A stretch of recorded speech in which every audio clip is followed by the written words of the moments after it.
All right, so again, we have only applies to right triangles, and a triangle has three sides. The two sides that form the 90-degree angle are called legs. The third side, which is the longest side, is called the hypotenuse. So let's draw a few pictures to help us out, to help us remember what it looks like.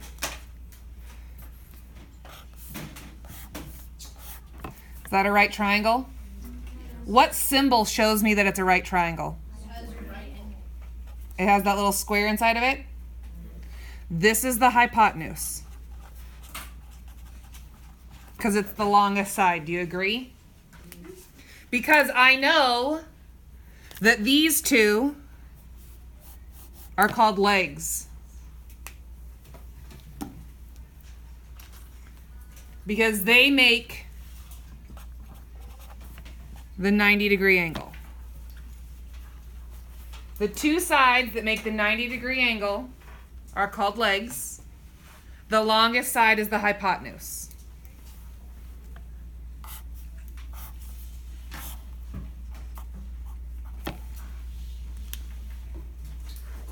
No matter which way it faces, the two sides that make the 90-degree angle are called legs. And the longest side is called the hypotenuse. What could you tell me about the location of the hypotenuse? Not only is it the longest side, what else? What's the location of the hypotenuse? Where is the hypotenuse located? What's a descriptor of the hypotenuse? What do you got? Yeah, it's between the two legs. It's across from the 90-degree angle.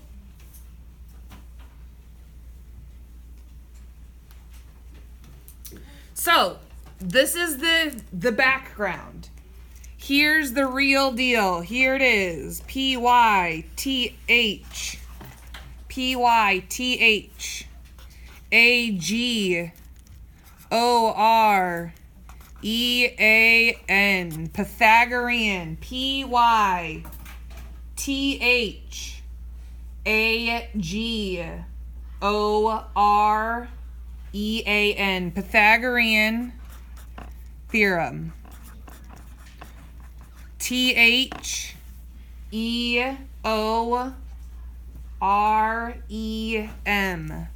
Pythagorean theorem.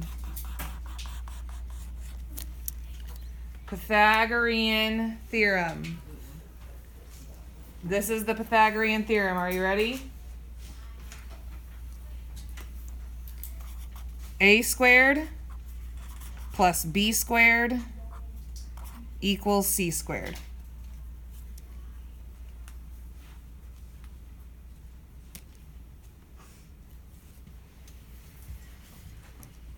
The Pythagorean theorem. A squared plus B squared equals C squared. Pythagorean theorem. And it means the sum of the squares of the legs. The sum of the squares of the legs equals the sum of the squares of the legs. So Natasha, you should be writing this on a piece of paper, correct? Just checking. The sum of the squares of the legs equals the square of the hypotenuse. The sum of the squares of the legs equals the square of the hypotenuse.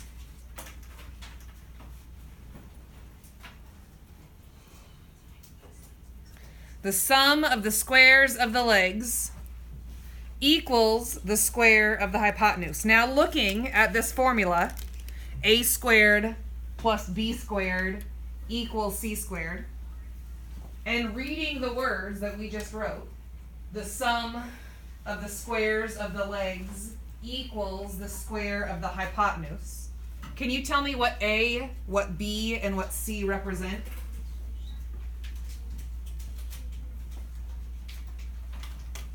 The sum of the squares of the legs equals the square of the hypotenuse. What do A, B, and C represent, Owen? So A and B represent the legs. Perfect. Excellent. A is a leg, B is a leg, and C is the hypotenuse.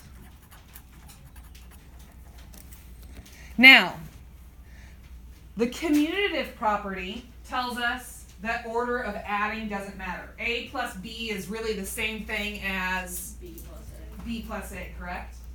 So it doesn't matter, because there are two legs, what leg you put in for A and what leg you put in for B. It doesn't matter. Some of you out there like rules. So if you're a rule person, know that it's not always going to be work, but you can put the smallest side in for A and the medium side in for B. It's not going to always work that way.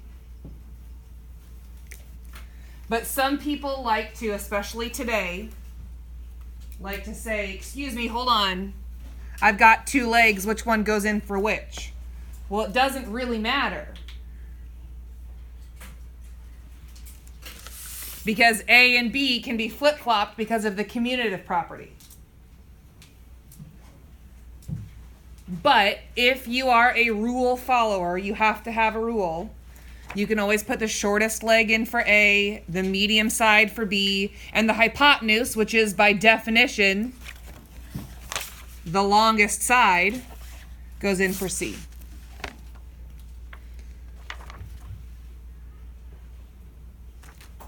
All right, let's go. I know I told you on your table of contents backwards, but I changed my mind. Shocker.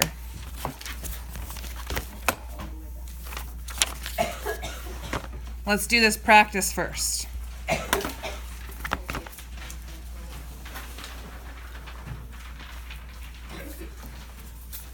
Let's do this practice first. So I, again, used recycled paper.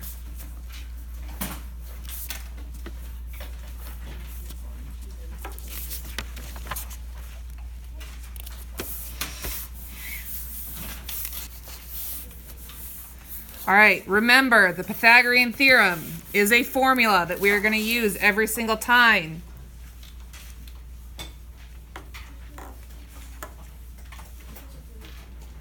I'll put it to the side. A squared plus B squared equals C squared, right? I would have a calculator, just, you know, I don't necessarily like squaring numbers in my head.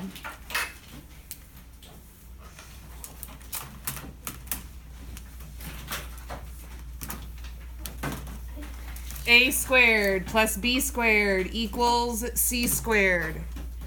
A and B are the legs. C is the hypotenuse. So some of these are just measurements, and some of them look like right triangles. Do you agree?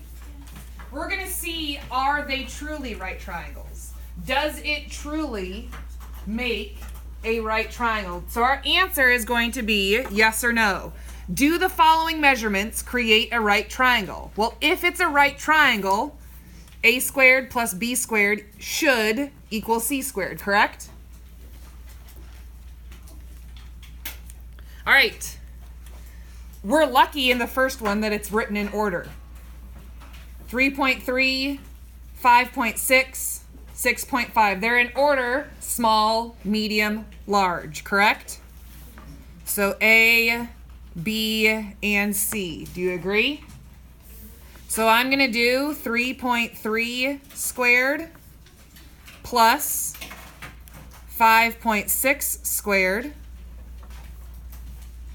And it should equal 6.5 squared.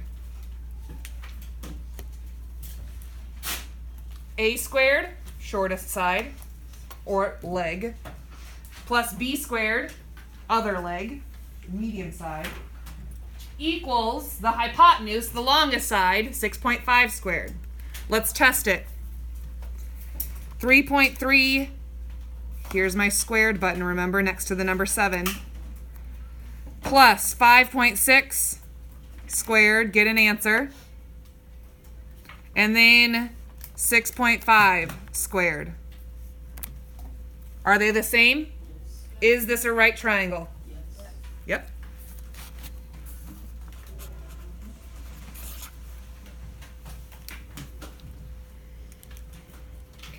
Let's go down.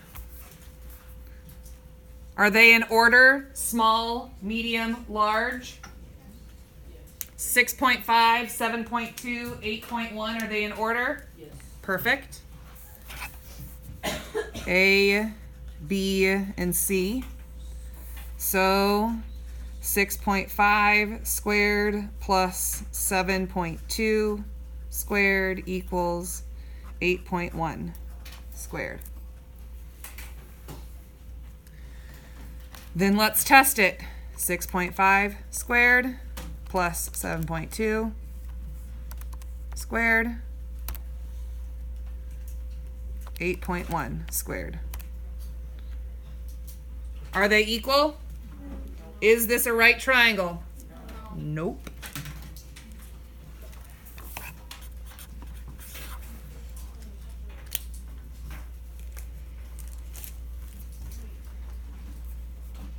All right, now let's move on to the picture form. A, B, and C. What's my A value?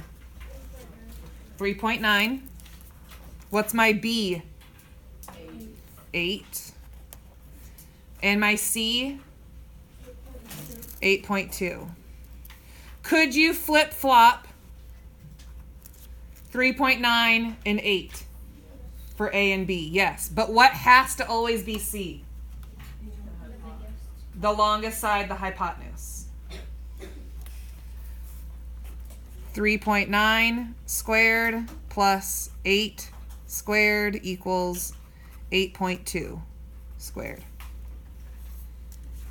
And then use your calculator to see, does A squared plus B squared equal C squared? Does A squared plus B squared equal C squared?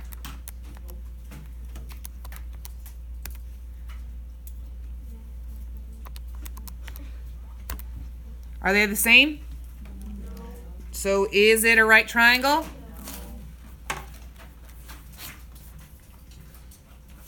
Let's go up here. What do you see? Is it in order? No, it is not in order. Do not start just assuming that it's ready. What's your A value? 4.5. What's your B value? 10.8. And your C value?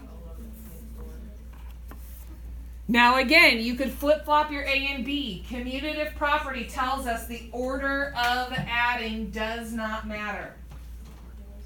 You must, though, always put your largest side in for C.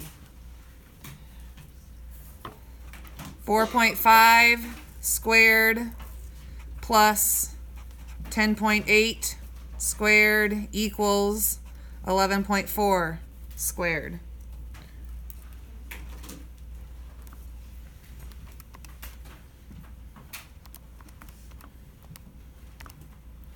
.5 squared plus 10.8 squared and 11.4 squared. Do they match? Not a right triangle.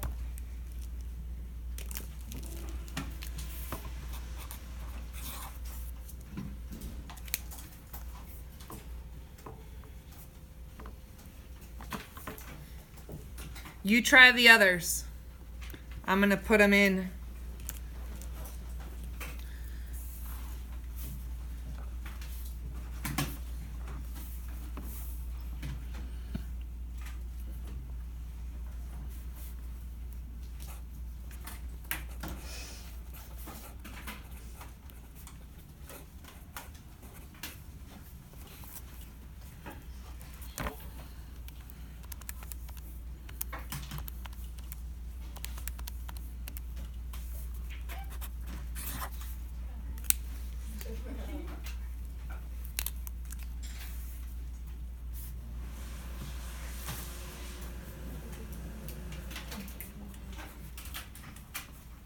Remember, longest side has to be your C value, your hypotenuse.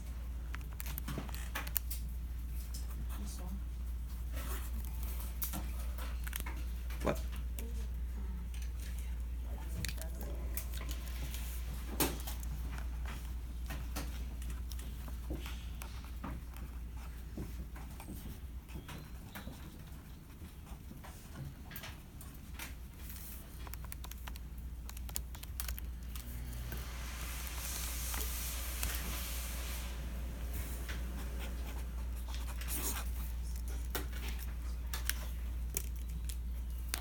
Remember, A, B, and C. A and B are your legs, which are your two short sides. C is always the long side, the hypotenuse.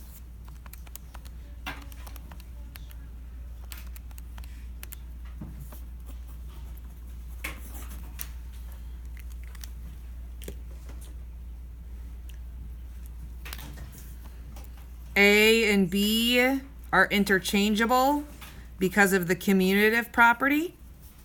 You can switch the order of adding.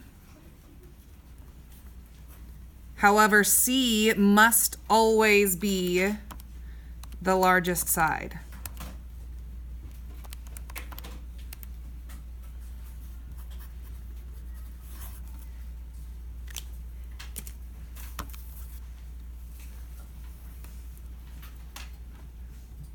Wrap up the problem you're on. Here are the other solutions you can check with. Whichever ones you got through. Yes or no.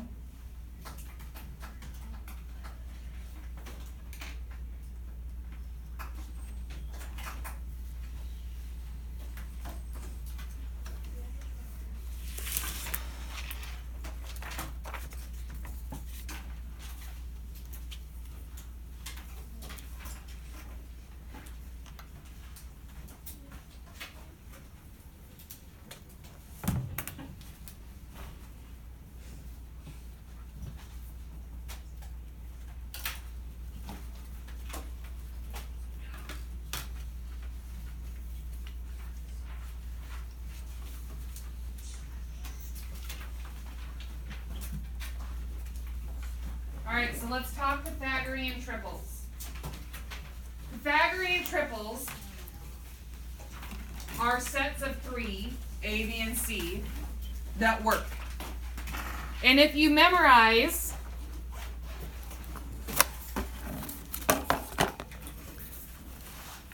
them, it makes your life a little bit easier. Pythagorean triples. It's called, in geometry, you'll get really good at them, it's called a 3, 4, 5, or a 30, 60, 90 triangle. It's just something that will stick with you for a long time. So if you have three numbers and it says, is this a right triangle? And it says 3, 4, 5, the answer is yes. If you see a 5, 12, 13, that's another Pythagorean triple. Yes. If you see 7, 24, 25, yes. Or 8, 15, 17. These are called Pythagorean triples. And the cool thing is that they're a pattern. So if you take these four common Pythagorean triples and you multiply each value by 2, that's another Pythagorean triple. So a 3, 4, 5 is a Pythagorean triple. But so is a 6, 8, 10. Because the 3, 4, 5 times 2 is a 6, 8, 10. What would a 3, 4, 5 times 3 be? 9, 12, 15. 9, 12, 15.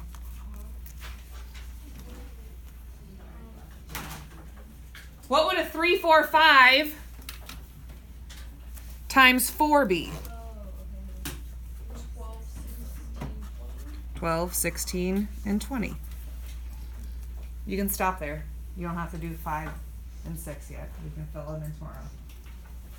What would a 5, 12, 13 be? 5, 12, 13 is what I just keep in my mind, but I can also double it. What would it be? 5, 12, 13 times 2. 10, 24, 26.